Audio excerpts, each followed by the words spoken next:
You're listening to the Classic Gamers Guild podcast. This makes my nipples hard.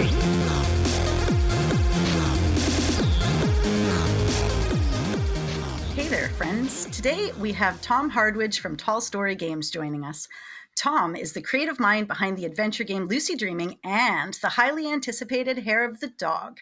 These games are not only award nominated, congrats, Tom, but also feature some fantastic pixel art. Paul and I are super excited to chat with Tom today and delve into the gorgeous world of pixel art in games. Hey, Tom, how's it going? Hello. Very good, thank you. How are you? Great. Happy to be here. It's raining outside. There's no better place to be than in front of my microphone, hunched in front of a computer. And I think both of you and Paul feel that way a lot, right? Honestly, the weather here, I'm British, so I'm going to talk about the weather as well. Oh. It's been the nicest day. It's been like Mediterranean kind of sunshine for the last 2 days. It's all going to go horribly wrong tomorrow, apparently. There's a cold front coming in, but it's just been epically sunny and lovely today. So in your face. In your face stereotypes. Yeah, we got one sunny day in like the last 3 years, and I can use it. Not cocky about it. Unbelievable. I'm so glad you didn't hit us with the I'm just coming at you live from sunny, Wales, or just sunny anywhere. It's not far away. Yeah. That's that is I watch a lot of bike racing, and it's all very British centric. Not to mention spending many years there myself, and it's just that, man, do they love that joke? The whole where I'm coming at you from sunny blah blah blah, and it's like it's like a hurricane just kind of blowing their umbrella inside out. Yeah.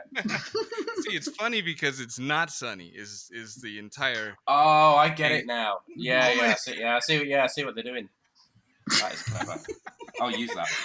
Well, we're supposed to have weather I live in Little England. This is Victoria, British Columbia. It's the Little Britain. We've got the double-decker buses and the horse-drawn carriages and people going around trying to do British accents like it's a whole thing. You added an H to Victoria there. Victoria. Victoria. I also love the fact that you've got double-decker buses and horse-drawn carriages. We have Do you think that we guys still have horse-drawn carriages over here? And that's like a.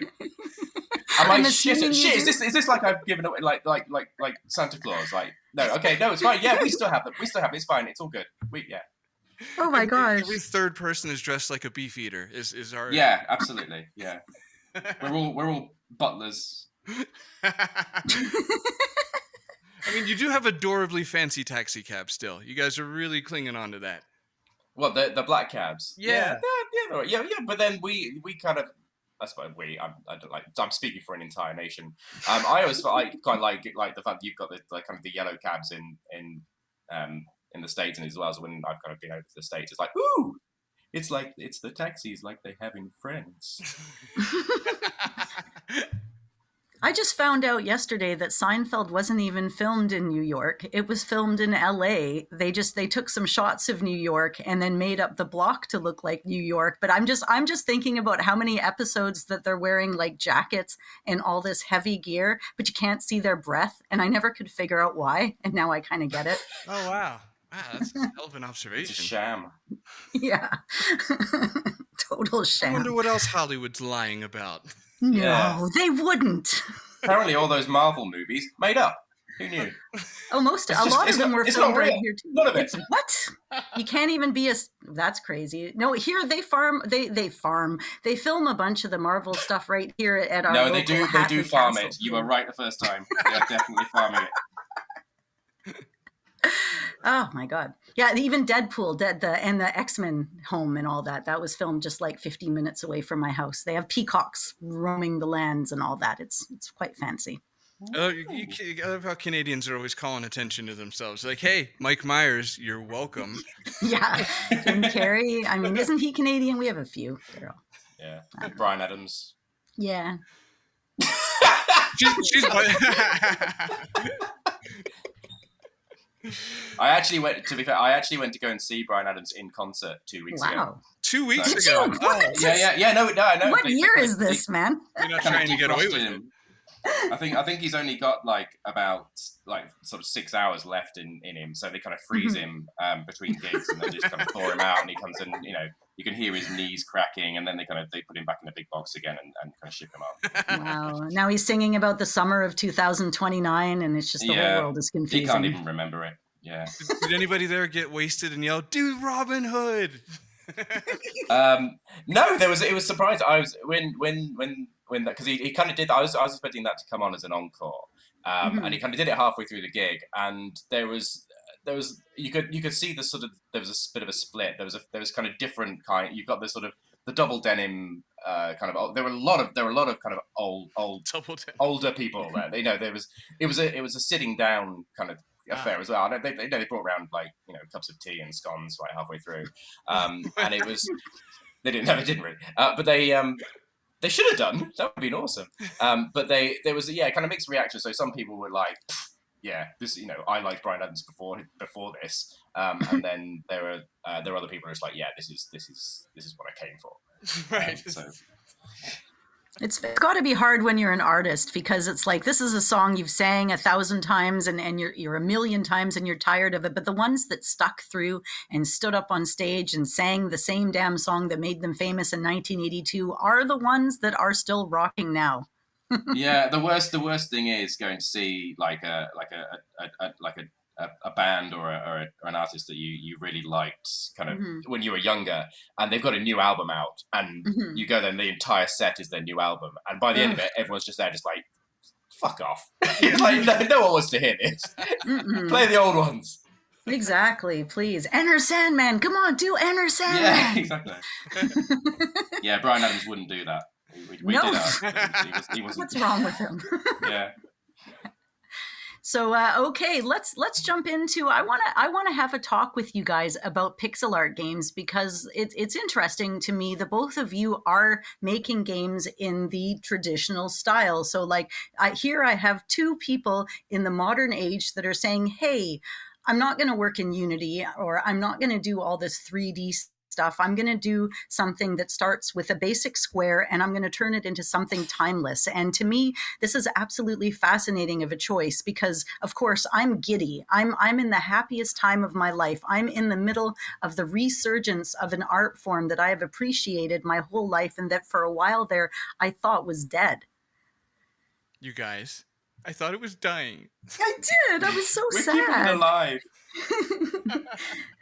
So tell me a bit about that. Like, what's going on? That's your classic "do something with it" stance. Yeah, Right? discuss. I discuss. So I mean, in terms of the kind of the choice, I mean, I don't know any kind of 3D kind of graphical packages or anything. I toyed about with Blender a while ago when I was at university. I mean, that was like over 20 years ago, and I never really kind of got into kind of 3D stuff. So for me, it was a kind of a practical choice. I've been using Photoshop since I was 15. So again, it's almost 30 years. So like, I'm really familiar with that as a kind of a designer. That's what I use. I'd never really done pixel art before. So I just thought, well, I'll just kind of give it a go. I think I went on, the first thing I did was I went on Google and found a screenshot of Thimbleby Park and just kind of downloaded a kind of PNG of it, just so I could find out what resolution it was. So opened it up and went, oh, okay, yeah, that makes sense. And it was 480 by 270. So I was like, okay, I'll stop there. And then just kind of started kind of throwing pixels down. I'm always very conscious of the fact that my kind of way of doing pixel art doesn't feel right, like purist pixel art. So I will quite happily, I don't use gradients or any kind of tools like that. If I'm sort of doing shading on things, I will dither stuff, but I will use tricks that I know in Photoshop in order to kind of do that. So if I'm doing, say, like a wallpaper on a wall, and I've got a flat wall with the kind of the wallpaper on it, and I want to translate that and put that on a side wall so there's a bit of perspective on it, I will turn it into a smart object in Photoshop, and I'll turn the image interpolation to nearest neighbor, which means that it won't kind of try and anti-alias or blur any of the kind of pixels to kind of the nearest sort of, to kind of smooth them. And then I'll just do a kind of a perspective transform on it, so I can tweak that, and it gives a sort of pixel effect. And if I kind of tidy it up again afterwards, that's, if I need to, I can do. But I feel like doing things like that is definitely feels like cheating. But what it seems to have done is created a style that it's weird. I every time I post on pixel art Facebook groups and things like that, I always kind of caveat it. So I'll say, hey, yeah, I know this isn't like perfect. I know it's not a limited color palette, and I know it's not like laying down one pixel at a time, and it's not maybe not kind of purist, but it's here. What do you think of this? No one's ever kind of called me on it. Like I feel embarrassed sort of doing, like it's not like I'm not doing it properly, but everyone seems to sort of go, yeah, that looks quite cool. And a lot of people have said, oh, I really like how you've kind of got pixel art and kind of made it your own style. So it sort of looks modern, but isn't, but and also looks retro, but it's sort of, but without kind of doing the mixing the two. So I know with am I right in saying with kind of Phantom Fellows, you've got kind of gradients and things in there as well. So like with lighting effects and stuff like that, there's kind of a mix of the two. So you've got pixel art, and then you've also got some sort of smoother like lighting effects over the top, which is a particular style. And I've kind of not done that, but it's sort of, that seems to be unusual. I think if people are kind of doing it properly, like they're doing it the sort of old school, they're doing that. Or if they're doing it not so old school, they're kind of doing it slightly smoother. And I'm just kind of doing something in the middle, which sort of just seems to be like making it work for myself. But it's like, it just feels right to me. That's the only reason I've kind of done that. Yeah, no, well, I excitedly was like, right, because I've got a note right in front of me that's like, Tom's right in the middle, because I initially, well, I guess I could say, until I really like examined your art in your games in preparation for this conversation, I had you marked down as, okay, Tom will kind of represent the purist, and I can kind of represent like the modernized, and we can tackle it from that aspect. Because as you said, when you go to like pixel art specific pages or groups or communities, like that is where you realize that people want you to like bleed for it. They're like, hand place every pixel, and if you don't, you're not one of us. And it can feel a little gatekeepy, or at least it feels that way. And then, as you said, Tom, when you actually just post on there, communicate with them, they're just pretty nice human beings for the most part. I mean, add a splash of internet-y in there, but regardless, I'm getting off point. So I started examining your games this morning, and you are exactly in the middle, because I thought you were purist, because from the outside I'm seeing like dithering, which is like kind of maybe like the number one sign nowadays, where it's like, okay, there's no gradients. Like, he's actually dithering to people. This is like the real deal. This is not a drill. But then I noticed you would sneak in. I'm trying to think of a quick example, like the light, the outdoor light from a door crack would be sneaking in, and I'm like, okay, that looks more like, or the fog maybe is a better example. The fog and right. Air of the So Dog. the fog on this is on Air of the Dog is the only graphic I've got in any of my games that I've done which isn't dithered. And I'm at the moment in the demo, it isn't a dithered one, and it wasn't because the way that the engine kind of moves the pixel, it just kind of having it as a dithered background just was too jarring. So, but it still pains me. I'm still umming and erring about it, because I don't like Great. the fact that I think it looks okay. But I'm still, and it's there's no reason. I know that it's my game. I can do what I like. But the other thing is, I do a lot of playing about with transparency. So I will, I mean, anyone who's seen any of my kind of live streams or like time lapses of any of my kind of artwork that I've done, like I've always got Photoshop open, and there's the layer panel on the kind of right hand side, and it's just constantly just going like hundreds and hundreds and hundreds of layers in there, of all kind of different sort of, I want a bit of shading on here, so I'll put a sort of semi-transparent but dithered kind of layer on the top. So it's kind of it's not a gradient, but it's also kind of building up layers and layers of kind of semi-opaque, kind of dithered stuff. But yeah, no, you're right with the fog is like, damn, he spotted the fog. Yeah, that's the one. That is literally the one kind of asset that's in any of my games that isn't, and it's still, I want to find a way of making it work, and but I'm not quite. Yeah, I wasn't convinced with the dithering one. It just didn't work for me. It's interesting because in the exact reverse of that predicament that you described with the dithering and the fog is I had one scene in my game where it's you're just looking, the full screen becomes the top of a pool table, and I originally had that dithered because I just wanted to dither something. I just wanted to try it. Like, maybe I just wanted to see if I could do it or whatever the case. I'm like, let's do like some old school dithering for the pool table. And it looked jarring in the exact opposite of what you're describing. In the same spirit, where it's like, but this isn't anywhere else in the game. So the dithering looks kind of it just looks super weird. So I ended up going back and doing it with the gradient and things like that. But so let me ask you real quick, because I got hung up on examining your crystal ball on Lucy's shelf with the purple. Oh yeah. Would that be an example of the layering that you're describing? Hang on a minute. Right, give me a second. I'm a nerd. I've got my machine on in front of me. Let me have a look. I'll open the Photoshop file and I'll have it, because I can't remember how I made it. There we go. Yeah, you look at that, and I'm going to just say that your carpets are the most amazing thing I've ever seen in your games. They are so detailed. I can stare at them for ages. You do such good carpet work, and we have my parents are carpet collectors, so we have a lot of carpets that are similar in form and shape. World's only carpet collectors.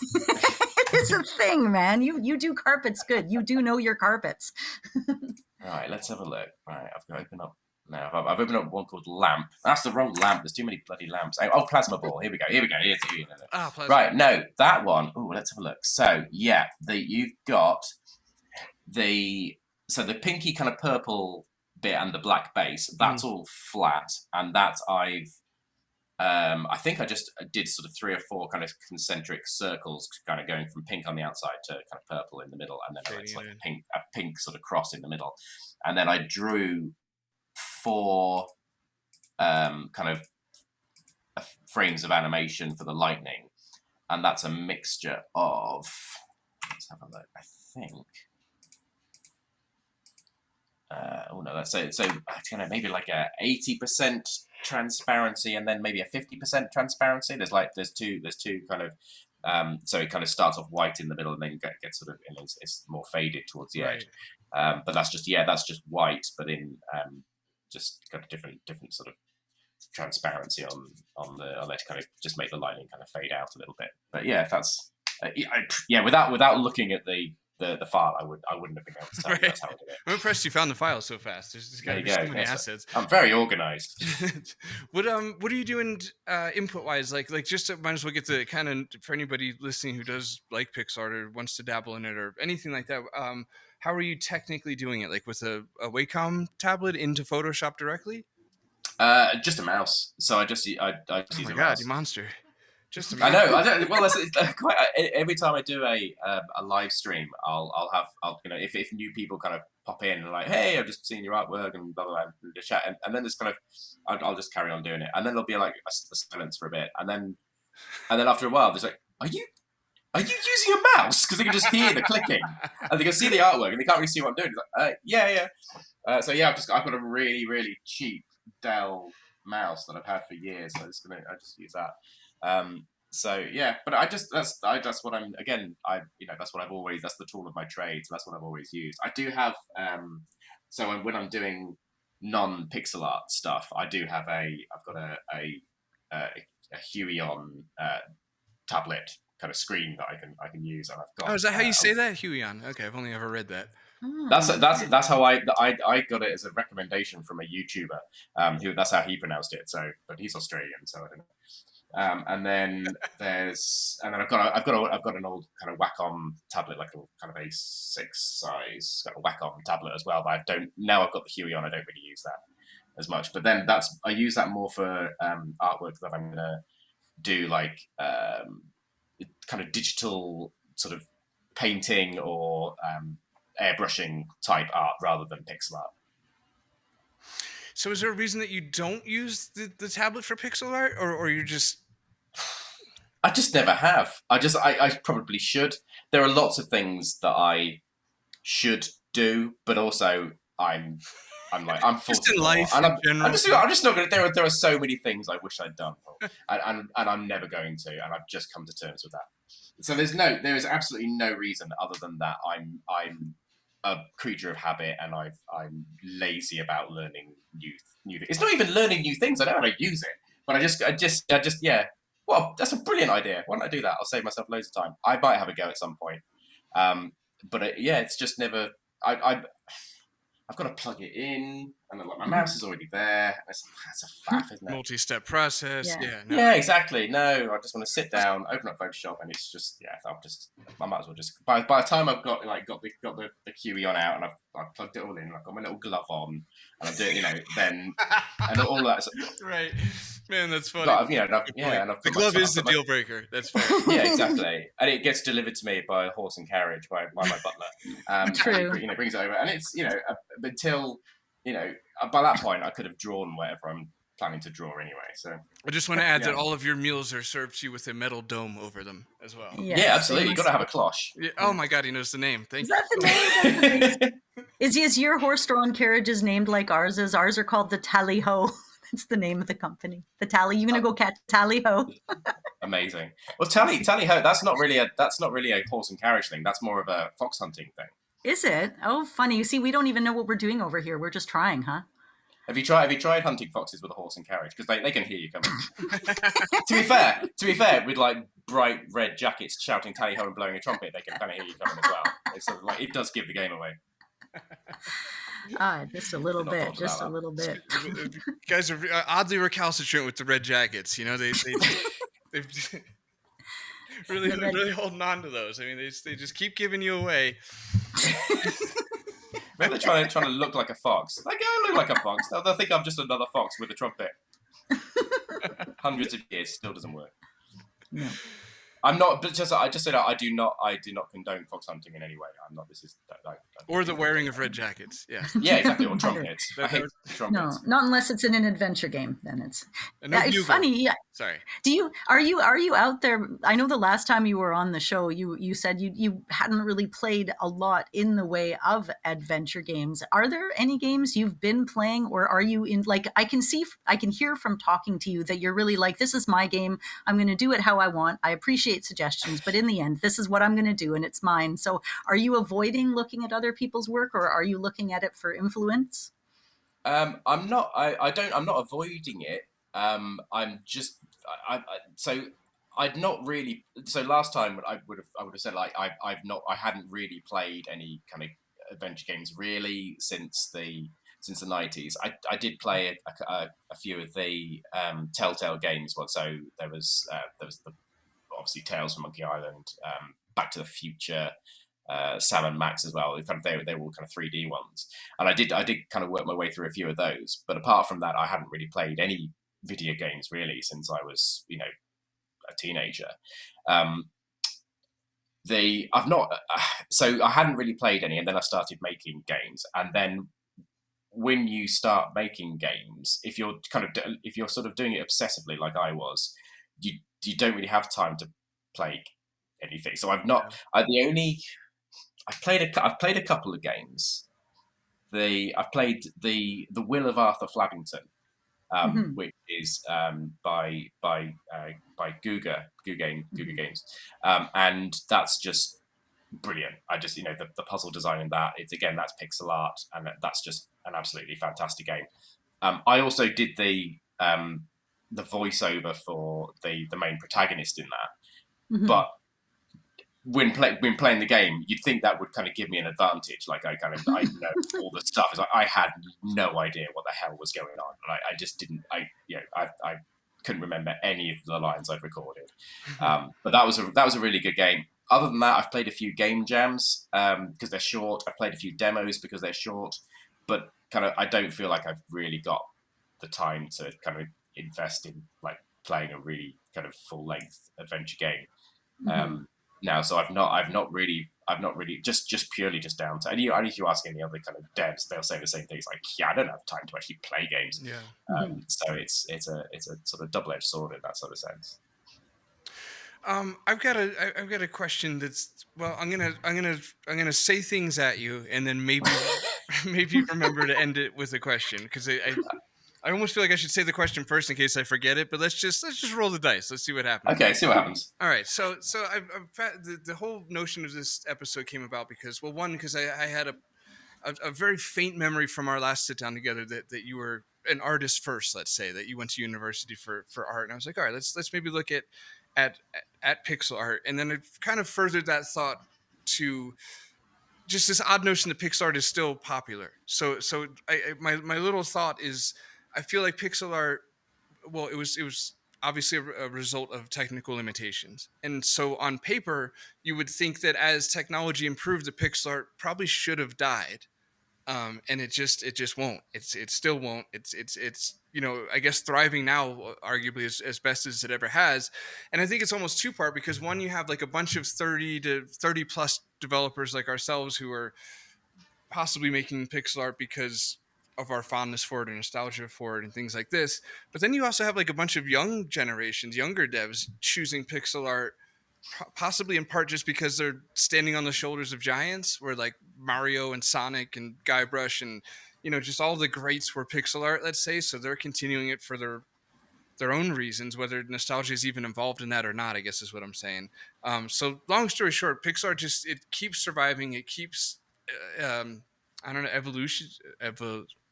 There's a 3-syllable word I'm trying to attain here. Evolutionarily. Go on, you can do it. You can do it. Come on. Thanks, Yeah, guys. keep going. Evolutionizing. I just got a little Boratty there, but I got it out. Evolutionizing. I shouldn't have done that. I regret. You shouldn't have done that. Wow, yeah. that's getting cut out. Unbelievable. Amazing. There's always one. Just want to apologize to our 3 Slavic listeners. That was over the line.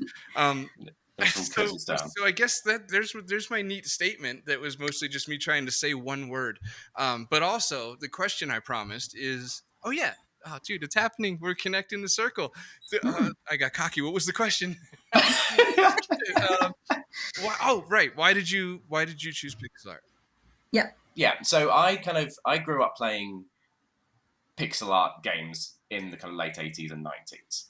Then things kind of, graphics got better, consoles got better, 3D was, and I feel that there a lot of kind of point and click games and kind of point and click sort of franchises went down the 3D route, and I didn't enjoy them.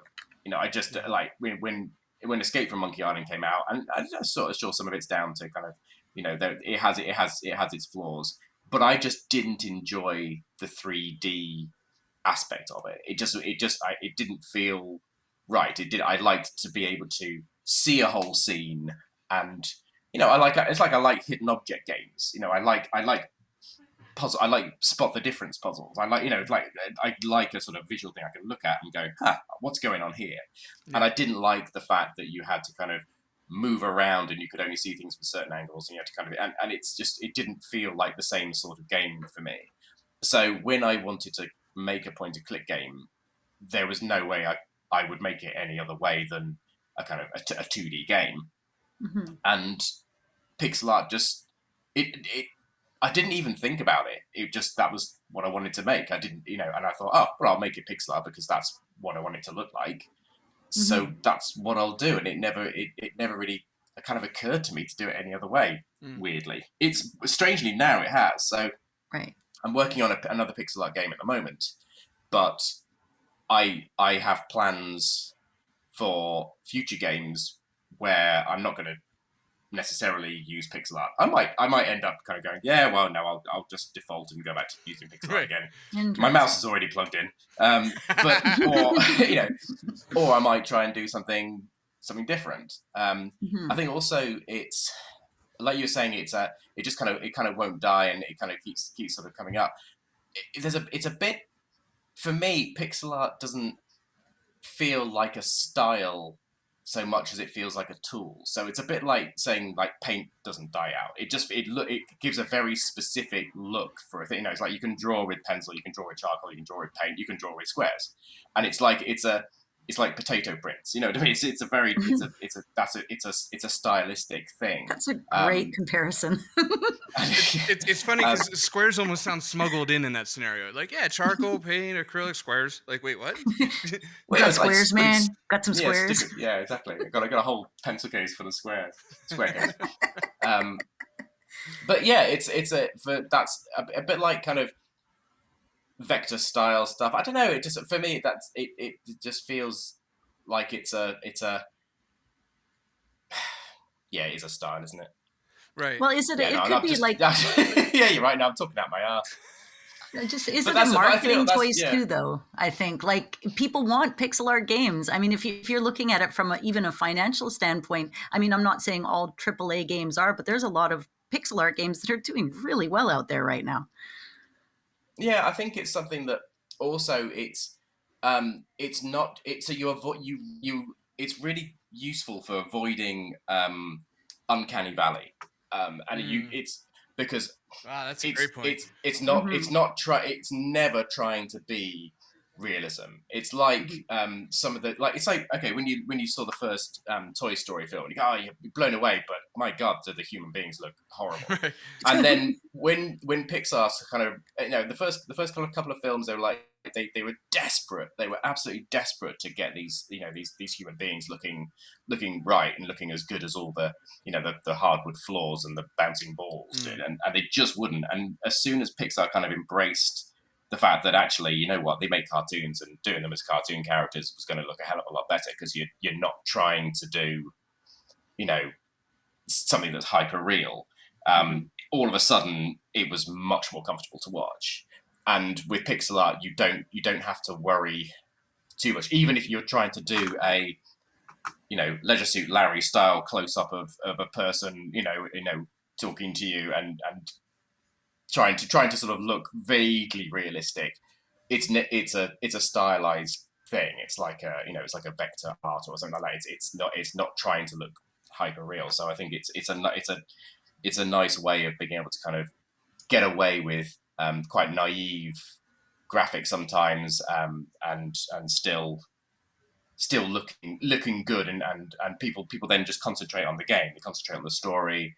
Obviously, people love pixel art as well, but you're not there going, wow, look at that sunset, and wow, look at the way the grass moves. And actually, I've not listened to what this NPC's saying because they're just talking shit.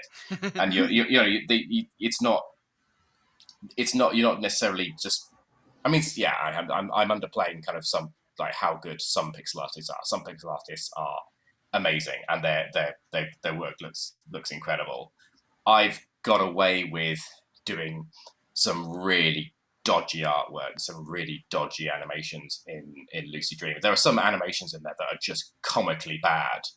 And there are times when she'll pick up an object. Sometimes she'll kneel down in a hilariously awful way, and sometimes she'll, like whatever she's picked up will just appear in her inventory, and nobody cares. Absolutely nobody cares. And I was I could have put so much love and attention into animations for all those, and I feel like the risk would have been actually I'd end up annoying people because they actually just want to move on. Like, I just want that object. I want that object. I want it in my pocket. I don't want to go. I know what I want to do with it. So, and because I'm like, even though I studied animation, I'm not very good at animation. I don't really like animating. So I try and avoid it now. So I'm kind of debating in my new game whether I even have kind of reaching up and reaching down and those sort of animations. Right. I think sometimes it helps. I think if it's for comic effect, if you're going to do something kind of funny, then like there's a particular something happens when you do or you want it to you want there to be a bit of kind of tension as they go and sort of pick something up slowly. Yeah, you can kind of do that for kind of narrative reasons. But other than that, not if it's routine. Yeah, I'm just going to kind of avoid doing too much animation because I'm just not very good at it. It's just not my thing. Yeah, no, it's. I mean, it's very hard. Well, okay, here's an interesting take on that. So I had the pleasure of showing my game, and it's very clunky. Maybe it's even being generous animations. I had to show them to my brother, who's won an Emmy for animating. Okay. So it's like this, this is, and Well, he's shit, he doesn't work for Pixar, does he? I'm really sorry. no, we're good, we're good. He was the face specialist on Toy Story 1. Awkward. I had to show him those, and he brought up a really good point. He's like, well, when I think back to the old Sierra games and things like that, like the animations were terrible. They were really clunky and weird, and like especially with Sierra, because Sierra didn't really have like specialized artists. They were just like, hey, who in here thinks they can draw? You're on the team. You're the guy. Like half the staff there, they worked at like local diners and shit.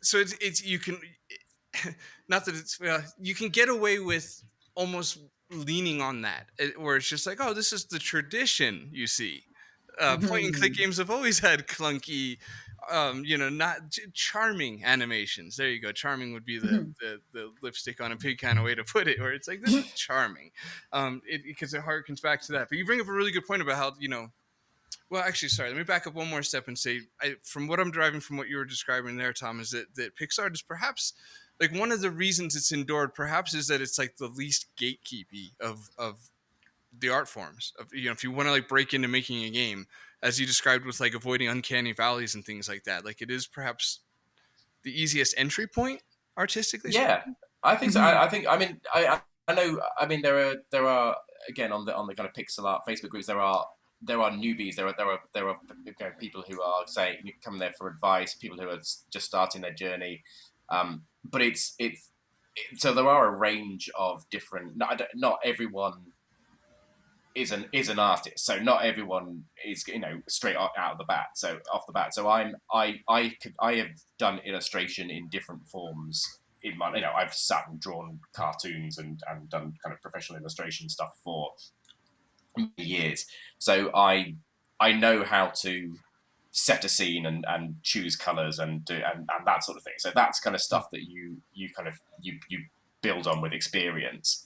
But in terms of a tool, I mean, you can just use MS Paint. You know what I mean? It's nothing you're gonna have to sit there like with learning Blender, right? Which is that's an investment in your life. For that's a lot of hours going to be spent. Whereas if you want to do kind of pixel art stuff, you can. I mean, you look at something like, I know it's not pixel art, but even like Thomas Was Alone. You can do a game which is just shapes, basically, and also the file size. So the Lucy Dreaming, the whole full game of Lucy Dreaming is like under 300 meg. I think it's like 275 megabytes or something. Right. And that's with 11,000 lines of dialogue and stuff. So it's even with all that, it's still absolutely tiny because all the animations and all of the scenes and the character sprites and everything are all just so low res. They're not even compressed, so they're kind of PNGs. But they even when they're uncompressed, they're still just tiny. What are you programming in, by the way? So I'm using Visionaire Studio. Visionaire, oh cool, okay. So you might be the first person I've asked that's answered with Visionaire before. I looked into Visionaire. It made my like semifinals. Let's say. I think for me it came down to Visionaire versus Adventure Game Maker versus AGS. So I originally the first kind of couple of games that I made, which I probably talked about on the podcast last time, were HTML kind of browser-based games. So one of them was for a client of ours of a museum, and they wanted to make a game, and I said, "Hey, you should make a point-and-click adventure game," and they said, "Okay," for some reason, and they kind of gave us free reign to do that. So kind of wrote the whole story, did all the artwork, but at this point we were given like 3 months to kind of build it. It's only kind of an hour or so long, but I had no idea that game engines even existed. So I kind of programmed it in HTML, JavaScript, CSS, in kind of Notepad, and just kind of wrote my own game engine for it. I think that's kind of being a little bit generous. It was, a kind of game framework thing that worked. And then when COVID kind of lockdown hit in 2020, I then used the same kind of HTML framework to make it another game, which was Lockdown. So that was my kind of experience of it.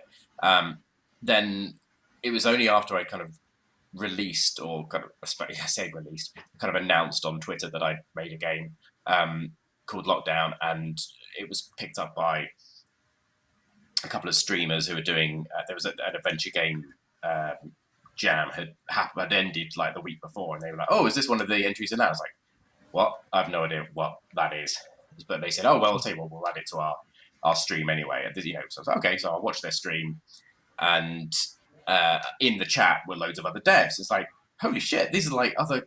And they started playing all these point-and-click games and other adventure games. Like, my God, there are other people. I had literally no idea that there were other people making point-and-click games. Because as far as I was concerned, you couldn't buy point-and-click games anymore. So obviously people aren't making them, especially not pixel art one, especially not 2D. And I wasn't like arrogant enough to think I was the only person ever to think of doing it.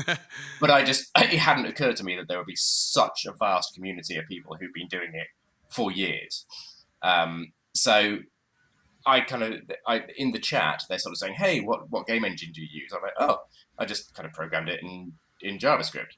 And they went, oh, right, you should have a look at other game engines. I was like, oh, that would have been a really, really much better thing to do, really, wouldn't it? So I suddenly realised that there are these things called game engines, and they will do all the hard work for you.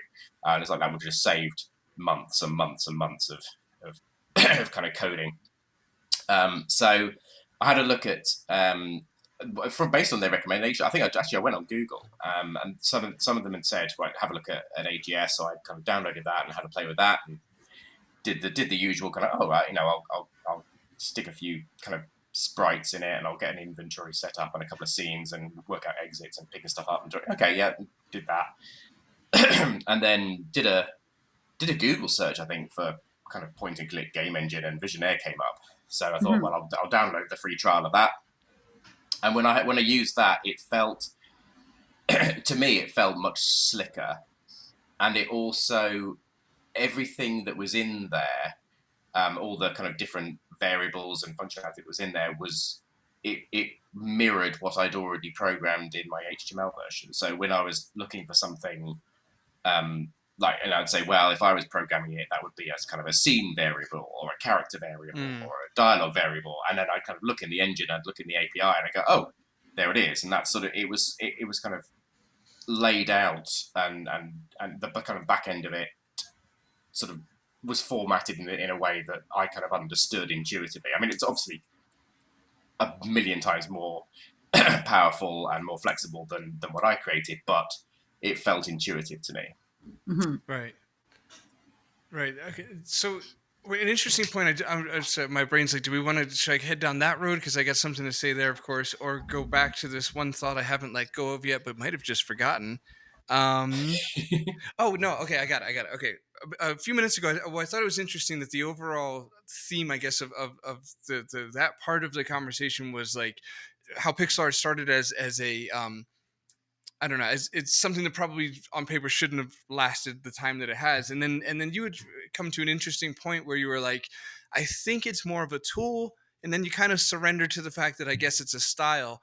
And I really like that, because that is kind of, in a nutshell, like the theme of the same thing that I've kind of been wrestling with myself, which is like, it feels like it's a tool, but I guess the time in which it was a tool has passed now, and we're all still just using it. So I guess it's like, it's almost like in our specific generation's lifetime have watched this thing evolve into a style.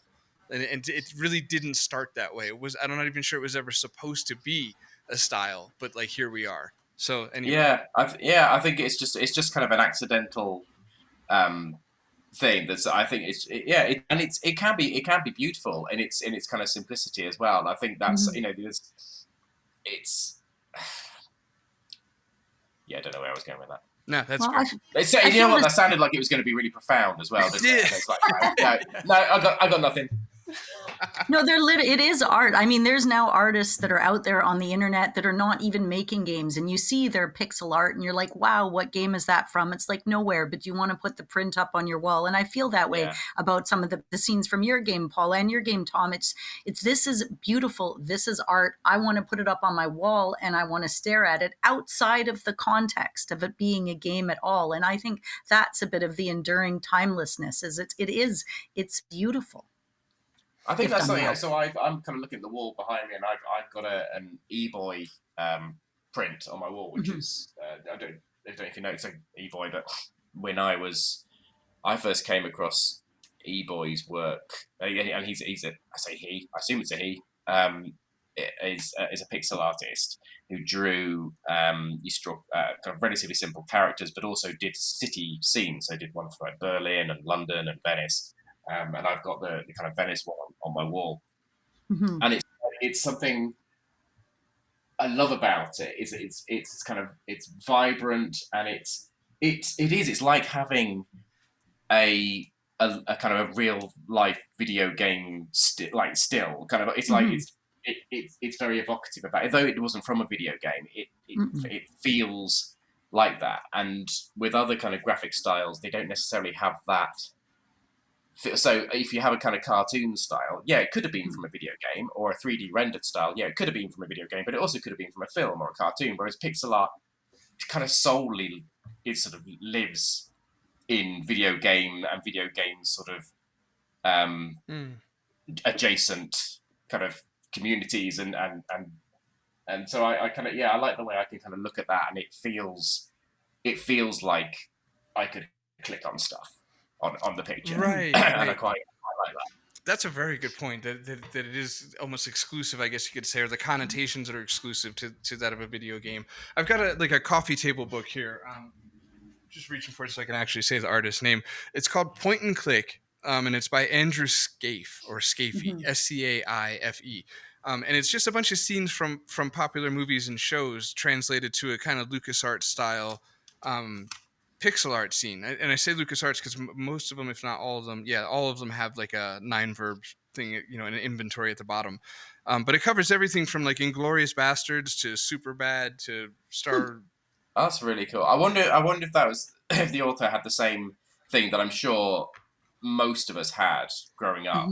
Have once you've played an adventure game, every time you watch a film, every time you read a book, every time you do anything, you just go, oh my god, they should make a point and click adventure game. Right. And it's just like anytime you enjoy any media or anything, it's just like, this would be amazing. This whole story would be amazing. I could see how this character did this, and you could make a puzzle out of this, and that's I imagine that's sort of where that came from. It's just that I remember just when I was 10 years old, whatever, watching films or cartoons, I just go, that just, they should, I'd be kind of hoping someday that the point and click adventure game would come out, like it did with Indiana Jones. It's like, come on, there's so many more point and click adventures to be had.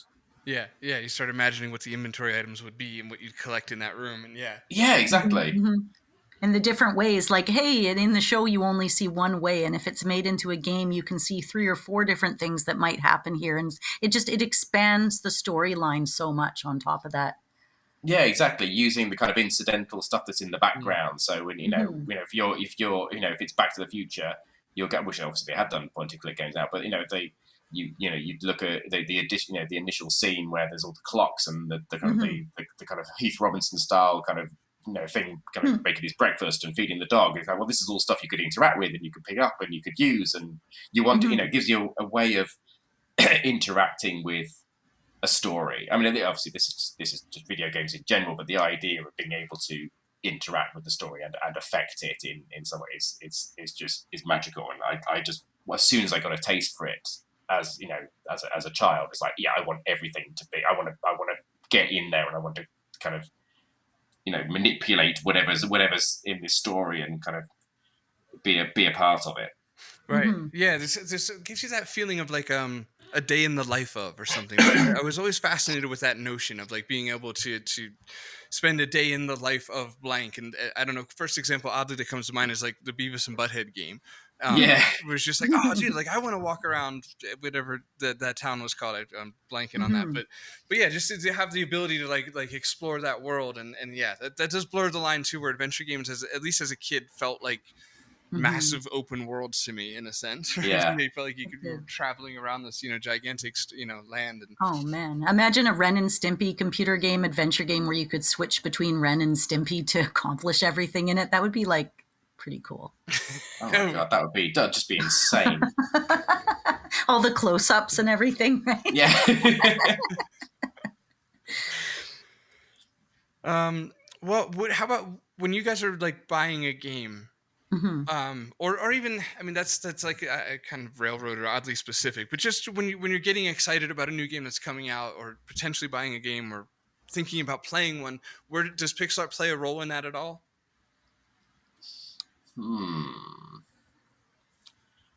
And I can kind of lead by saying I've become a little almost accidentally snobby about it, because I really love pixel art. It's fun to look at. It's fun to like, sometimes it's even just whittles down to looking at something and being amazed at how they made something so readable with 20 pixels. And you're like, man, that is exactly what they knew, what it's supposed to be, or this fascination, I guess you could say, with the limitations behind it. And so I tend to really stick kind of only with pixel art adventure games, and that's only because there's so many. Like if I was wanting at all for adventure games, I wouldn't have this weird, I don't know, stipulation or whatever. It's just, there's so many amazing games out there, and there's plenty to pick from that are pixel art, where I'm like, I'm not going to play something because it's not pixel art, but I am going to play the pixel art one first. And then there's I don't have a need for it to be pixel art. Obviously it's not, I have kind of two things. So it's great to be inspired by other people's pixel art, but also it's kind of depressing sometimes, because you just like, if you play a really, really beautifully hand-drawn pixel art game, I'm just there just going, I can never do that. Like this Ricardo Yucum, so I think his name. Ricardo's work does that to me. It's just like there were so many just, and like Matt Frith's work as well. It's just absolutely beautiful. Yeah, Adam Richards as well, making Locomotive. His animation as well, just absolutely beautiful. Ben Chandler. We're naming names. I had to throw him in there. Yeah, exactly. And I'm kind of so for me, there's I don't avoid it. I don't seek it out. I am generally the only games I'm playing are, so there are two types of games that I am purchasing at the moment. One is supporting other indie developers, and that's my friends, people in the community, backing them on Kickstarter, buying their games, leaving reviews, and just generally trying to be nice, and playing the games that but also I don't play. The only games I really play are kind of on older consoles anyway. So I buy quite a lot of not just adventure games, but kind of homebrew console games. So NES games, Game Boy games that are being made by indie developers, and also older titles as well that I've either played when I was younger, or I never had a chance to play. So I play a lot of older games anyway. So generally speaking, a lot of the games I'm playing are pixel art. That's just by their nature. So all the older, the ones running on older consoles, they kind of have to be. The ones that are other indie kind of adventure games, it's kind of, I suppose it's probably about 50-50. But it doesn't affect how likely I am to kind of to buy it. I don't think. I think I like it, but it's not a kind of deciding factor for me. It almost makes me want to sorry, Anna, real quick, to almost makes me want to go back and change the wording to play instead of buy, because you're exactly right. It's like well, as you alluded to earlier too, Tom, it's like when neither of us are really playing a whole lot of games because we're in development. So it's like we're not going to be playing them, but we are buying, supporting other developers, sort of. Yeah. So it certainly wouldn't stop me there. And then I guess in reality, I'm not actually playing them anyway. So no. I think with pixel art, we can make things absolutely as beautiful. And it's not that we've reached the limitations of where we can go with pixel art, but we've been able to hit all sides of it to make a gorgeous game, even with different skill levels. And kind of like what you alluded to before, Paul, but it's when you're playing a game and it's not pixel art and somebody isn't extremely good at what they're doing, it can kind of be a little bit disappointing, even if the graphics are good. Like I've been making fun of games trying to make better graphics for years. Like, oh, there you go, trying to make it look so real when you can't really make it real. And I've maybe in the past judged games for that or stayed away from them because of that. And pixel art is very authentically pixel art, beautiful, no matter how big and chunky the pixels. Or it's just a good game is a good game is a good game with pixel art. And up until recently, when checking out Red Dead 2, thanks to Paul's recommendation, which is an absolutely beautifully visual game. And I wonder, well, am I gravitating towards that because of the art? And actually, I think for me, the commonality in all the games that I like to play is a good story. And Red Dead hits that nail right on the head, even though it's completely different from anything else that I'm playing. It's funny because Red Dead is drop dead gorgeous, and then until they smile, and then they have these creepy little teeth. Yes, it's so true, man. It's Dark so little, true. yeah. It's just like, yeah. And it goes to show just how unfair it is, as far as just how humans are, as far as the level of perfection that I guess we're insisting on. Because it's messed up for me to begin to criticize a game as gorgeous as Red Dead, but there is that it's I think almost how I've described voice acting in the past, where it's like I always have a hard time wording this. It's so easy to mess things. Like one bad voice actor can do a lot more damage than a game that has no voice acting. Like sometimes it's better to just have a silent game than have a game with just one bad voice actor, because they can just. And then you have Lucy Dreaming that has a stop in by Dominic Armato from Monkey Island, just like, and I think, didn't you guys just to create a character for him in the game? Yeah, so I kind of I when I was thinking about doing a Kickstarter and kind of making a game, I kind of went, oh yeah, that would be really cool, wouldn't it, to have him in there. Didn't kind of realize all of the kind of Screen Actors Guild union like hoops and paperwork that needs to be kind of filled in, which took months, literally took months. It was just one of the most painful kind of bureaucratic processes we've ever been through. So which is one of the reasons why he's not voiced any other games, because all the other indie developers, he says he's been approached a couple of times, and he always says the same thing, like I'm a union guy. It's make it a union gig, and I'm in. Yeah, absolutely. No, he's a just the nicest guy. He is so funny and clever and conscientious and just lovely chap.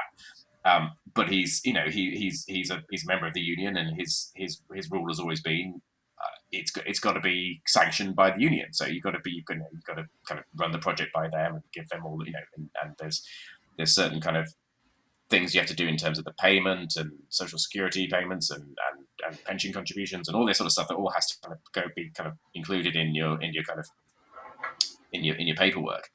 And they've all, he said, they've all kind of gone away and they never come back. And he said this is like the first time, apart from obviously kind of LucasArts and Ron Gilbert's, but first time that anyone's kind of gone away and gone, okay, yeah, we'll do that, and then a few months later come back and go, okay, done. Well, let's do it. And he was like, oh, wow, okay. No one's ever really kind of like run the gauntlet of the paperwork before and kind of got through it. So, and that was all power to my wife Emma for doing that, because she was on that. Like, absolutely, I would have given up. It's pretty impressive, because I mean, you're looking at what he's been in, and you're like, yep, LucasArts, Lord of the Rings, this, and then right at the top of the list, you've got Lucy Dreaming, and I'm like, man, it's kind of cool just to get your name in on that. So I'm glad you pushed through. Lord of the Rings. Yeah, he did a little bit of voicing for the War of the Ring. It was the video game version. Oh, I didn't know that. There you go. Should have done the research. Yeah.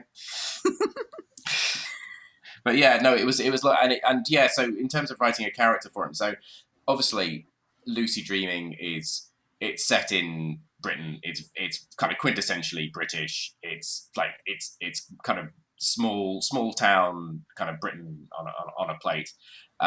So kind of having like an American voice actor in it, it was that like I had to write a character especially for it, and I had to kind of make it make sense. So it was going to, originally I wasn't sure kind of how many lines I was going to be able to afford. He's like, was it just going to be like, well, it's going to, it's a little cameo with 5 lines or something. He's just going to be like a guy sitting in the pub, and he just comments on something, Right. Just for a bit of fun. But we kind of there's a minimum amount of studio time that you have to have as a union gig. I think it's 2 hours. I think it's like the minimum. So we were like, well, we've got him.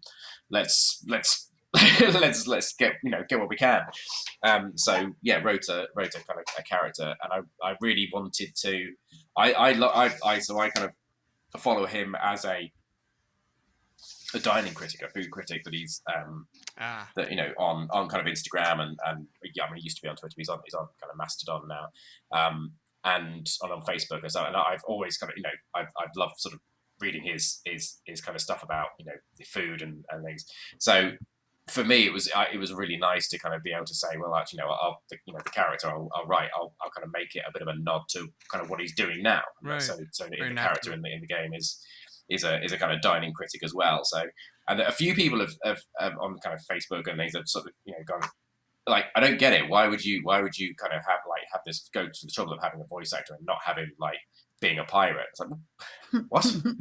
Because it's not Monkey Island, and that's kind of that kind of wouldn't be cool for me. I like the fact that it's a bit on the nose, there, right? Yeah. Mm-hmm. You're there going, well, why is he food critic? And then it's also quite a nice people like being kind of in the know. So if Right. there were then a load of people in the comments below going, well, actually, didn't you know?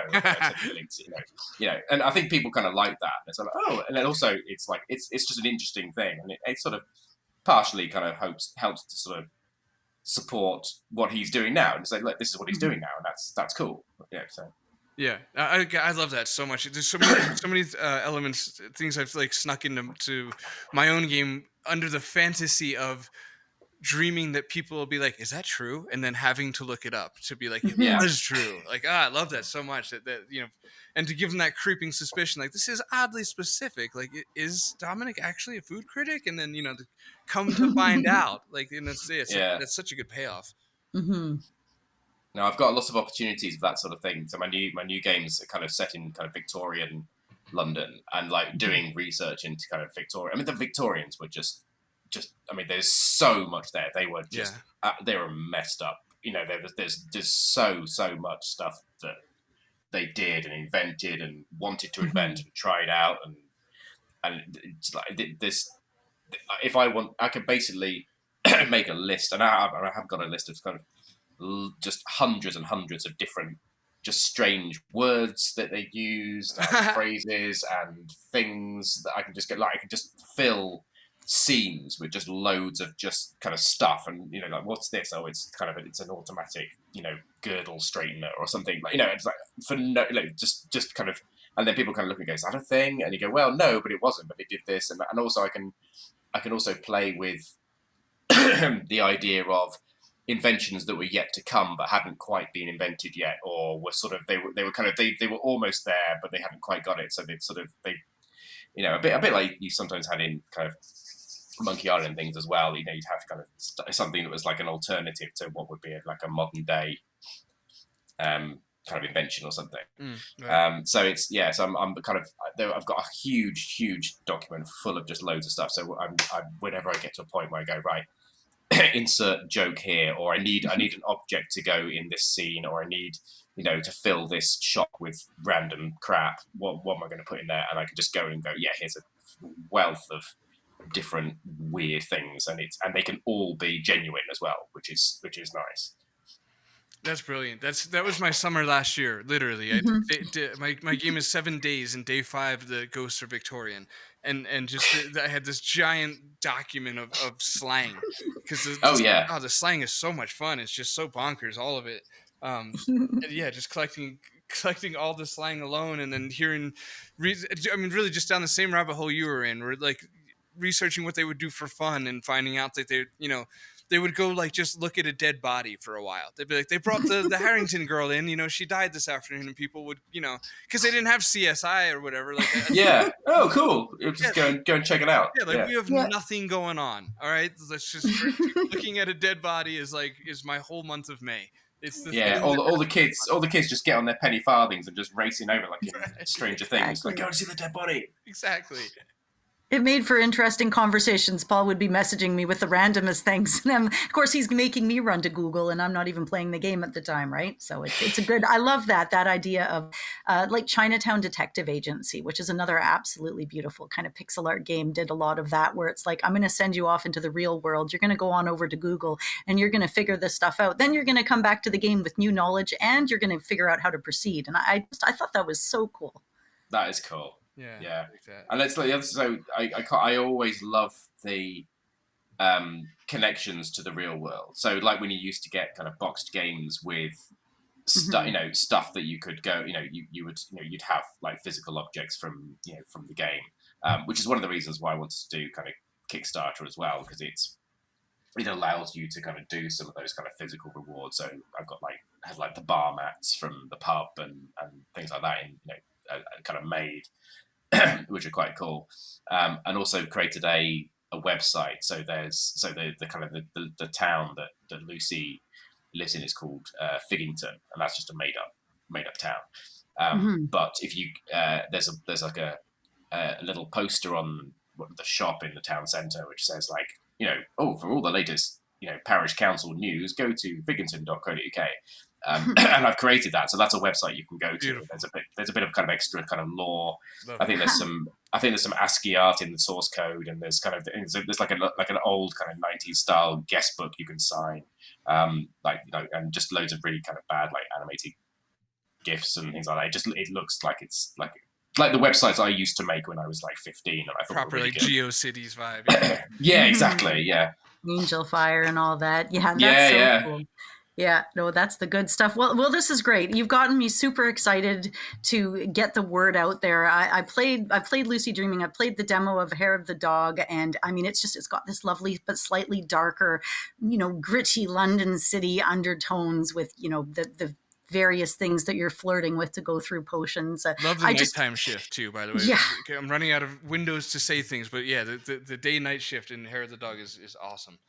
Mm-hmm. I always loved, and this is the same with Lucy Dreaming, with the kind of the sleeping and reality, the kind of the two worlds. I loved Day of the Tentacle when I was younger, and I still do. But the time travel, the idea of having two sort of separate worlds that affect each other, and you do something in one location and it affects something in another location. You have to kind of think outside the box. Yes. So being able to kind of do that with the dream and reality was really good fun, and it's the same with the kind of the night and day, and obviously you've got kind of different abilities as well kind of at night time and daytime. So there are certain things that you can't do at night. There are different characters on the streets.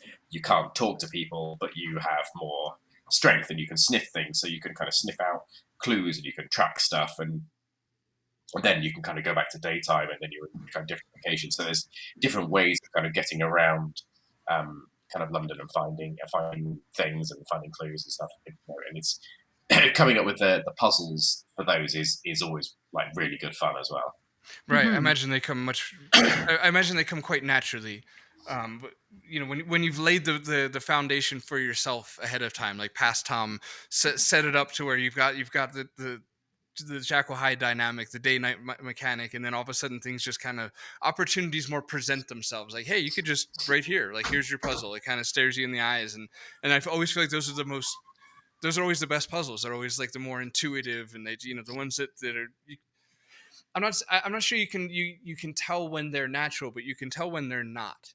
Maybe is what I'm trying to say. You can tell when a puzzle is like just kind of forced in there, like you're doing a puzzle now. And in your games, like with the dreaming sequence, I haven't played Hair of the Dog's demo, but from my experience with Lucy would be enough to assume safely, I think, with Hair of the Dog, that they just come more naturally that way, because the gaming world, the games world already set it up for these things to happen. Yeah, and I don't tend to sort of start with a puzzle. I mean, so in terms of, I don't tend to write puzzles and then go, right, I really want a puzzle like this, and I want to put that in there. I will come up with themes or things like I really want it to have, I don't know, rhubarb or something in it. It's like I really want to have a guy who sells fish because I think it'll be really funny. Or I really want to have and I'll have these kind of ideas. So one of the things in Lucid Dreaming was I really loved the idea of there being a giant duck that really loved bread, and that was one of the things right straight from the off. It's like I don't care how he gets in there, but that's going to be part of it. But in terms of the puzzles, I tend to start with like actually just the basics. Like, okay, she needs to get through a door. Like she has a key. Okay, now how can I then kind of make that more if I need to kind of tweak the different puzzles to kind of make them make the narrative kind of speed up or slow down or introduce other characters, I can say, right, okay, I now need to make this, put an extra step in there because that's too simple. And you kind of intuitively know if something feels too simple. Like if you're just going around picking up all the objects and just using them, or just doing fetch quests. Oh, get me this, and I'll give you something else, and you give that to somebody else, and they give you something else, and that for me doesn't add anything. So I'll always kind of go, right. So I've got three things, three kind of plates spinning. I need to introduce this character. I need to get to a different access to a different location, and when I get there, I need to have learnt this and also have this in my pocket. So what puzzle can I create that will achieve all of those things so that I can get to the next bit? And that's kind of, so it, in its simplest form, you walk through a door, you talk to a character, and they give you something. But then there's, you can then go, right, actually that's too simple. Let's, to try and think of it just an interesting kind of puzzle. And a lot of the time I will draw the artwork for for a scene with loads of stuff in it that I just think looks cool, I think it's funny. And then when I kind of get to the puzzle stage, I'll kind of go, right. So I've now I'm in this scene here. How would I do this? And I look around the scene that I've drawn. I go, there's a mirror on the wall. Okay, right. Could I do something with that? Or could I do? Or there's a stuffed crocodile. What can I do with that? Okay, well, I could probably use that in some way. Or I could do this and kind of. Or there's a drawer. Is there something in the drawer? I don't know. What happens? Walk over it. And I'll literally kind of play the game. I'll import all the artwork and I go, right, what's in the drawer? Well, I need to write some dialogue. There's a small mouse in the. Okay, fine. What am I doing with that? Right. And I literally kind of make stuff up and kind of think, well, what's in there and how could that be used? It's a slightly odd way of coming up with puzzles now. Now I've kind of said it out loud, but that's I think sometimes I suppose for me that seems to work and it kind of feels more organic. So you're there right. And you're actually kind of living the puzzle and go, right, okay, well that feels a little bit easy. So let's not put that in. Let's not put that just on the floor to pick up. Let's put it in there. Okay, now I can't get in there because there's a dog in the way. So how do I what could I do about that? And that at least means that when you get to the result of the puzzle, and you've solved it and you got to the next bit, there was a reason for kind of doing it because that was part of the story. It wasn't just like, oh, I need 8 puzzles, therefore I need I should have a puzzle here. I will insert a puzzle. It's part of the story. All the puzzles achieve something, whether it's more knowledge or it's introducing a new scene or a new character or whatever it is that there's kind of reasons for all the different kind of elements in them. I'm not right. No, not always. Some of them are stupid. Like I do insert just some stupid things in there as well, just for a bit of fun. But it's generally speaking. Yeah. No, it's. I guess it's downright cathartic to hear you describe it that way because that's the exact same process I have where it's, and I think part of my my struggle to articulate my point a minute ago, saying like past Tom sets the world up for current Tom to be able to pull off a natural puzzle. It's exactly what you described, where I'll draw just a bunch of stuff that is now in the room, and it's Yeah. like, okay, what are we going to do with the stuff that's already here? And that in itself kind of creates, as you worded it, like this organic, just natural. Like, of course you would do that because that was part of this room. And even though there's an argument to be made, like, well, it's in the room because you made it be in the room, but it's like, I'm imagining you're coming at it from a similar place to me, where it's like the Paul who drew the stuff and put it in the room is not the same Paul who's now trying to think of a puzzle. Yeah, So definitely. you're kind of looking back like, okay, well, previous me left all this shit here for me to do something with, and we'll make it fun. And hopefully that prevents it from being, feeling convoluted or feeling forced or, on One of the things I really love, and I don't know whether I fluked it or what, but on, I don't know, 5 or 6 occasions, I needed a particular item, or so I needed something to achieve. So I go, right, I need something that will help me do this, and I don't know, and I'll go, but also I feel like I've not been back to this location for a while. So Right. I'd go back to the location and I'd look around and go, brilliant, and it was almost like serendipitous that Yes. something would be there. Go, that's what that's for. Right. And all of a sudden, there's a reason for this. So there was some. So so there's an item that Lucy picks up really early in the game for no that she and carries it around for basically the entire game. And you can try and use it with various things, and it doesn't work. And it's just always there in a and. It's just I was just going to kind of leave it in there, so it never did anything. But I got to the the kind of penultimate scene. I went, right, I need something to do this. Oh, I'll use that. Right. And then so many times I've watched people play it, and they go, they get to that bit and they go, oh, I hope I could use this because I've been carrying this. And she just goes, oh, I knew I was carrying it around for some reason, and it's people seem to really enjoy the fact that it's like finally there's a reason for carrying that around. I love this. It's like a dopamine hit on creating the game and discovering the puzzle that you're creating, but from the creator's side of things. And it's like full circle to the adventure gamer playing the game and feeling your excitement of discovering the item on the other side. It's like that's synchronicity. I love that. It is. It's really good fun as well because it means that you can actually play your own game without knowing what the hell's going to happen. So you kind of do it in piecemeal, So obviously, I play it now and I know what's going to happen. I can remember most of it, I think. But it's as you're playing through, you can kind of go, right, what's in here? I don't know, and it's like you get that level of excitement. You go, well, I can put anything I want in there, and it's like the potential is anything. And I'd always like to try and put something in there that isn't just a key or isn't just I'd like it to be it's a a small child's shoe or an old a dead goldfish or something, whatever it is, just something that's just okay, so now I've got this. But then you also got to avoid that way also lies moon logic. So if you're hiding something, actually that's something I have learned actually is hiding something in a drawer that you would not expect to be in the drawer, that way can be a bit dangerous. If you've got something in a scene that you can see, but you don't necessarily have an immediate intuitive idea what it'd be used for, that's it's a bit obscure. That's fine. But if you're expecting people just to look in a drawer for looking in a drawer's sake, then in theory, unless you have a way of saying, maybe I should check all my drawers before I leave the room. Unless you've got something that's going to kind of at least force that to happen, you are technically that's moon logic, because I would never have thought that there would be a small child's shoe in there, so I couldn't possibly have solved the puzzle that giving a shoe to a child, because why would I have looked in the drawer?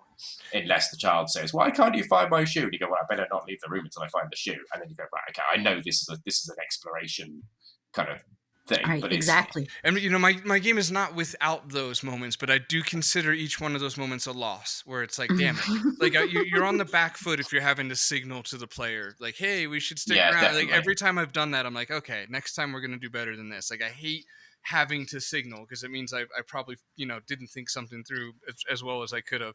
But no, this is really nice to all of this to hear again in like a validating, cathartic sort of way, because there's been so many times, probably 20 times that I've messaged Anna, like, she'll be like, oh, I'm trying to think of the framing of it, but it all whittles down to me saying this thing that just happened in the game was accidentally awesome, or accidentally brilliant. And that the accidental part is that like the item you described that Lucy gets in the beginning and finally uses. Like there's been so many little moments where it's just like, wow, like this accidentally turned out so cool. Like it's going to look like I knew what I was doing. Yeah, and you feel like a fraud, but also it happens nearly every. I've not got to a point where I've needed something and I haven't been able to kind of look around and find what I need. Right. Like there's like in some way, and I think that's also down to it's down to how you think about a point and click game. Like you go, right, I need to cut this rope, and you go around. It's like, well, I haven't drawn a knife in any of the rooms. I haven't drawn any scissors in any of the rooms. But I tell you what, there's a rat. Brilliant. Right, I'm using that.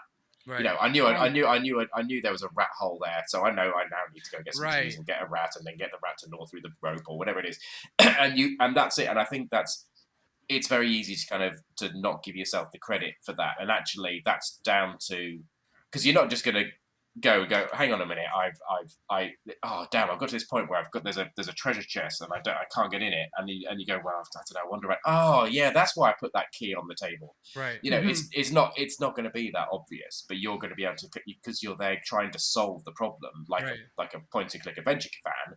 You're there looking at going, well, could I use that? Yeah, I could use that, but I just need to tweak this, and Right. And it's really nice to have things come full circle. So when you and that's what I found, that's what this sort of method helps to create, is it means that everything's there for a reason. Not everything's there, but a lot of things are there kind of for a reason.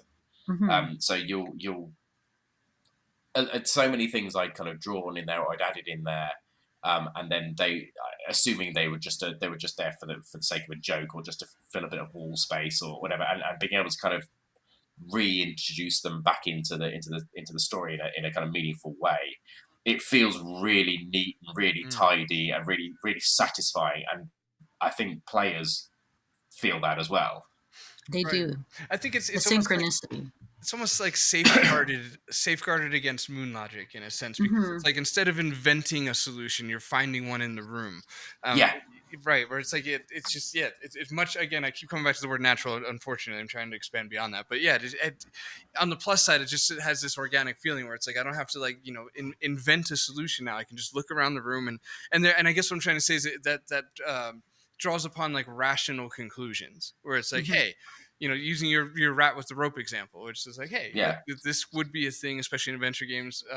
That could actually happen, or if it was me, stuck on an island with only these items, this is what I would do. So and then you kind of retroactively go and sow the seeds for those, and so you then build a thing earlier on in the game where you learn that the local rats will chew through anything. Right. People, you just add a few little bits of dialogue where people are going to go, oh, for God's sake, like you had a guy, at a shop, but he's eating a cheese sandwich, but it's not got any cheese in it. Why isn't your cheese sandwich got any cheese in it? Oh, well, the rats eat all my cheese because and you go, oh right, okay, now I get it. The rats like the cheese in it, and you can just with a few little kind of comments and a few little conversations and things like that, you can very easily lay the groundwork for why that would make sense. Yeah, and I think one thing I'm learning, let's say through just even the beta testing phase, is how absolutely thrilled people are. Like, that's enough. I used to think that for the player to get the dopamine hit, like the big payoff, like, oh, I'm a genius, I figured it out. I used to think, I don't know, I thought that it would take more. But really, at the end of the day, if you signal like, hey, those local rats like to chew things, when the player gets to the rope and the rat chews it, like, they feel like a genius. They're like, ha! I knew it. I knew that. You see how I knew was because a few days ago they had said that rats chew through things, right? And exactly. I remembered that, and it's like, it really makes like a winner out of the player. Yeah, definitely, because you're not telling them, what to do at the time. Right. You're building this. You're building the Planting knowledge seeds. of that world, and then they can apply that knowledge of that universe when they get to the right point, because they kind of know the score about what that, yeah, it's like, yeah, absolutely. And I think that's sometimes a bit easier when you can go back and then retroactively kind of add those little kind of hints and clues in, and that's for me, that's one of the most fun parts as well, is, okay, I'll add a new dialogue option in. I will, I'll make it mandatory. So you have to have at least said that before you can do something else, or you can move on or something. And or not, but at least make it so it's accessible when you get to the puzzle, so you can go back and you can learn it, and you can go, hang on a minute, maybe I should just talk to this person a bit more, or something. But having then kind of tailoring the dialogue so that you're giving the hint just enough. And I this is one of the things I kind of like about a lot of the characters in Lucid Dreaming are kind of a bit sort of aloof, and they're not really, they're just kind of, yeah, whatever, and they're sort of, they're not really telling her stuff. They're just like, oh god, and this other thing that happened today, yeah, but never mind, and it's just that sort of, exactly, it's like, oh yeah, that, there's a thing going on, but this, and just, or 2 or 3 different characters will mention about the fact that another character is, untrustworthy or is whatever, and you just pick up these little hints, but they just sound like kind of colourful stuff. They're not. They sound like they were irrelevant, but then actually you kind of go, oh yeah, they did say that, didn't they? And you leave that option there so people can kind of go again. It'll say it in a slightly different way, but it'll, it's getting that balance right is that's one of the things I really enjoy. Is like being able to write a single line of dialogue, which is maybe only 10 words or something like that, but it gives you the clue without you thinking that you're being given a clue. And that's one of the most fun bits for me, is writing that sort of, trying to get the balance right. Yes. Yeah. And then you've got to rely on, if it's getting localized into different languages, you've got that's where having really, really good translators is absolutely paramount, because that's they've got to understand that the particular adjective or the particular verb that you've used there needs to be the same one. Right. That's used, when you say this is abrasive over here, and then she says, like, I need something to, well, no, maybe not abrasive, trying to think of a word, but I don't know how to say this. Yeah, anyway, I did have abrasive in there, but yeah. Anyway, but you use it basically saying something was abrasive over here, and I need something abrasive, or I need something that's going to abrade it, or whatever, whatever conjugating that verb would be. You'd end up making sure that they are the same word. Even though they are in the spreadsheet, they're miles away. That's interesting. Right. It's almost like noting, like, hey, like these are like hand-placed words, as you know. Yes. Yeah. So like you could play it a little faster and looser with most of things, but these are specific to the clues, or you need this to progress in the game. If it's not set in this context, or if this keyword isn't there in this same way, the player will get lost in the translation. Yeah, because so often, especially when you've got kind of on-screen subtitles as well, the fact that like somebody is described as being, like frighteningly tall, and then you need to frighten somebody, and you go, well, you get them to go and talk to them because they are frighteningly tall. It's like you get that. Oh yeah, and it's like, oh well, they got hiccups. They need to be frightened. Oh okay, hang on a minute. I know someone who's frighteningly tall, and it's just having those right kind of verbs and adverbs and adjectives that just marry everything together. And I think a lot of people, use those clues, and that I think they're a really kind of nice sort of subtle way of being able to kind of get people to kind of go, hang on a minute, that was especially if it's a slightly odd way of phrasing something or describing something, and go, hang on a minute, that was a slightly straight, like, right, why would you describe the chicken as really acrid? Why would you do that unless there was some reason for it? And always looking for clues in the environment and stuff too. Yeah, exactly. Yeah, I got one in the game where it's like he says, we need to shed some light on it, and he's really trying to say, use the flashlight on this thing, and it works a treat. And it's another example, I guess, of something I thought was as I was, let's say, designing it, which feels generous, I thought it was maybe on the nose, and then come to find out it was actually in the pocket. It was actually like the right amount. Or so I guess, Yeah. yeah, some of the experience that I'm picking up right now, way early in the game, is just it's make it a little easier than you think. Mhm. Is Yeah. maybe what I'm trying to say. Like something like Yeah, that would because be a big payoff. They'd be like, "Ooh, shine some light on it," and like they don't feel like they were told what to do. In other words, and sometimes when you're designing it, it's like, "Am I just telling them what to do here?" Or there will always be, there's such a spectrum. There will always be some people who go, "This is too hard, couldn't play it," and there'll right, be other Mhm. people who say, "This was too easy." right, It doesn't matter what you do. You cannot do unless you have easy, medium, and hard mode, and they are, Mhm. and hard mode is just ridiculous. You Mhm. cannot accommodate everyone's, if you're doing an adventure game and you're doing puzzles, there are some people who will just like rattle through it and go, "Yep, done." right. And they don't, and they pick up on all the clues that you put there because they know what to do. They seem to intuitively know what objects to click in a scene and which ones not to bother with. Right. Mhm. Right. How they do that, I don't know. I've watched some people play it. It's like how, but there's like 100 things in this scene, and you've literally just picked up the one thing that you need, and then you've just left. And he's like, Right. there could have been so much you needed in there, and they seem to intuitively know. Whereas, yeah, some people will just like they'll walk around the first scene and go, yeah, I don't know, and Yeah. it's you just you're never going to you just need to kind of meet somewhere in the middle. Sometimes you can make it a little bit harder, sometimes you make it a little bit easier, and at least then people will kind of go, well, at least there's a bit of variety, and they'll get a dopamine hit Mhm. sometimes, and sometimes they have to work a little bit harder for it.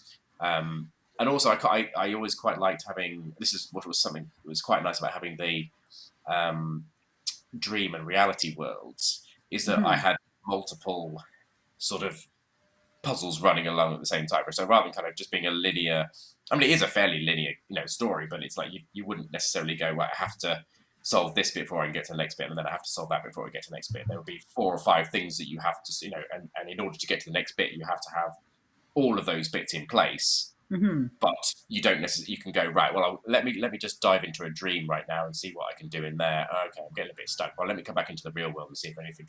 And so many people when they do that, and I've watched loads of people play it, they'll kind of come out and they'll go right. Let me just go and have a look around. I want just to kind of go back to the town centre and do something, and then they'll kind of come out and go, oh, hang on a minute, hang on. I've just thought of something, and then they'll go back. So just that being able to have a couple of different things they can at least kind of achieve something somewhere. If they get stuck in one bit, they can nip to the other bit and they can kind of achieve something over here and then go back again. Mhm. It kind of just keeps things kind of flowing nicely. Right.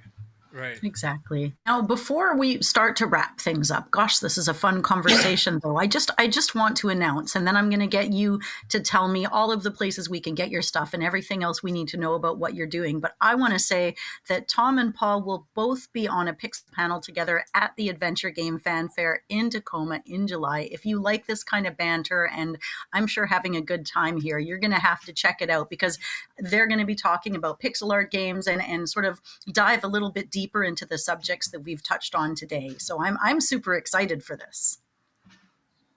Yeah, same here. This episode is going to be our cheat sheet too. Now we'll know. What did we say again? Let me just take some notes. These guys, they knew what they were talking about. But outside of that, Tom, please do tell me everything that we need to know about playing your games, what's upcoming, where to find what, and everything else you want the world to know. Wow. Okay. Okay. Best things I'd say if you want to kind of follow what I'm doing or kind of chat to me, I've got I'm mainly on Twitter. I'm also on Mastodon and Facebook and Instagram and YouTube, and on all those channels, I am Tool Story Games, all one word. So that's the best way to kind of find me on kind of socials. Also have a Discord channel. So Lucy Dreaming was my kind of first full-length game that was released back in 2022. If you go to lucy-dreaming.com, that's got all the links to kind of all my social channels, the Discord.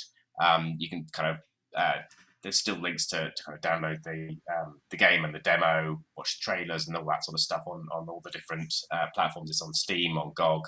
on Nintendo Switch, Xbox, iOS, and Android. So plenty of places you can get that. The new game I'm working on is called Heir of the Dog. So it was based on a game jam game called Hair of the Dog, but the full game is actually called Heir of the Dog, as in like an heir to the throne. So it's HEIR. And if you go to, you know what, I'm just going to double check because I'm pretty sure it's Heir of the Dog. So HEIR of the dog.co.uk. And there are, again, links on there to everything. So there's links to the Discord, links to social media, links to kind of download and play the demo on Steam and GOG. And also, we are going to be running another Kickstarter campaign shortly as well. Mm-hmm. So I'm still kind of finalising the various kind of physical rewards that are going to be available in there. But we're going to be doing another kind of big box reward, and I've got plans for a double big box kind of reissue of Lucid Dreaming with the kind of new artwork for that as well. Cool. So that's the there's a link on the website to kind of go and follow the campaign. So if you follow that, then you'll get an email notification as soon as the campaign goes live, and there'll be some early bird rewards as well. So the kind of sooner you can get those, you'll be able to get the kind of like a discounted version of the big box and stuff like that. So that's what I'm currently working towards the Kickstarter, and also obviously building the full game as I'm kind of going along. So yeah, I think that's me. Awesome. Everyone, listen, we'll link Tom's stuff in the description as usual. So we'll make sure we get like Lucid Dreaming and Heir of the Dog in there, so you can just click on the things when Anna's done saying stuff she's about to. Yeah, just click on the links. That's the easiest thing. The best way. We're all good at clicking. We're talking about point and click games. It's the greatest direction to go. I also want to say thanks to some amazing people on Patreon that have clicked to be a true believer in the Classic Gamers Guild podcast. And in our true believer tier, we have Brian Manown, Gareth, Mark Fillion, Michael Council, and Tim Ellis. Thank you, you guys, and everybody else. You support the show and make it possible for us to continue feeling like people out there care and want us to continue to do so. I want to give a little call to action here.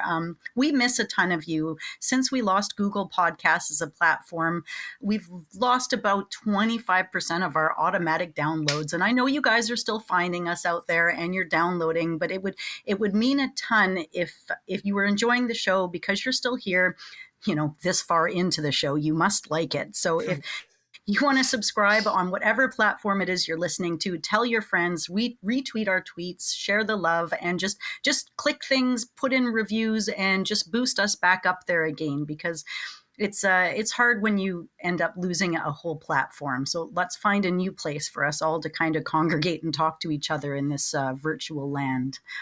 Outside of that, please do reach out and find us. These are the places where you can retweet us. We have brand new art to showcase the podcast. It's all neon and it's super cool. Go check it out. You can find us on Twitter at CGG Podcast or the Phantom Fellows. Email us at classicmail@classicgamersguild.com. You can join our page or our group on Facebook, Classic Gamers Guild. You can find us on Instagram and YouTube under the same name.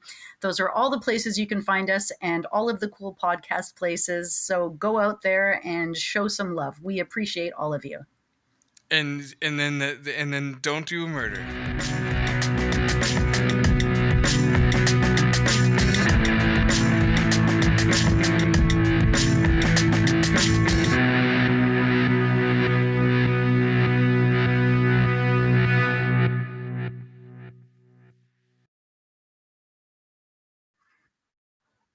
And that's the first time I've shaved like my chin. And I kind of give myself these mutton chops, and it's like my chin has never felt so cold. It was just the weirdest thing. And it was strangely quite a big deal for me. And because it's a face looking back at me in the mirror that I've not seen since I was kind of 18. And I wasn't particularly fond of it when I was 18, and I'm even less fond of it now. So as far as I'm concerned, it was really odd kind of doing that. All of a sudden, like, your kids won't make eye contact with you anymore. They're like, it's just something. Honestly,